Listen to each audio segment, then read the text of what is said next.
In this video, I will walk you through a target costing example step by step. We will use a pizza oven case, and I will explain why each number is used, not just how to calculate it. Here's the situation. A company plans to sell a commercial pizza oven for retail pizza shops. Based on market research, customers are willing to pay $12,000 per oven.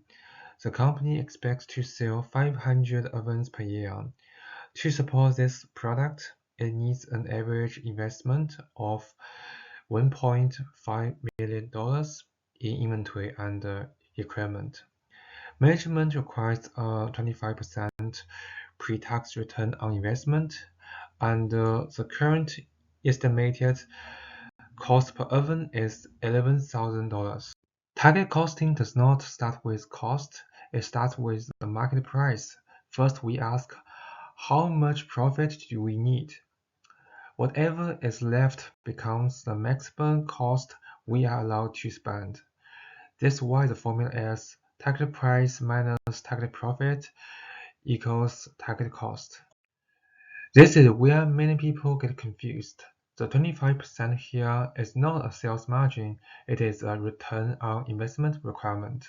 The company has invested $1.5 million and it wants to earn 25% on that investment.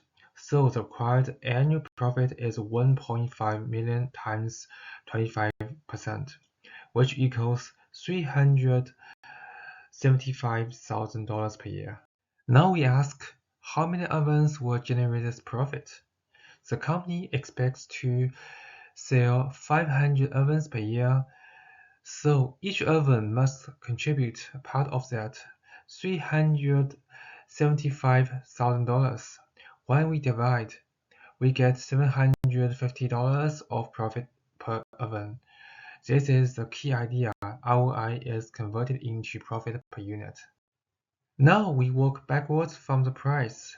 Customers will pay $12,000 per oven. Each oven must generate $750 in profit, so the maximum allowable cost is $12,000 minus $750. That gives us a target cost of $11,250 per oven. Now we compare the target cost to the estimated SF cost. The SF cost is $11,000, which is below the target cost of $11,250. That means the product is feasible and meets the company's profit requirements. Since the oven can be produced within the allowable cost and the required return on investment is achieved, the company should proceed with the new product. If this explanation helped you understand the target costing clearly, make sure to like, subscribe, and check out my other managerial accounting videos.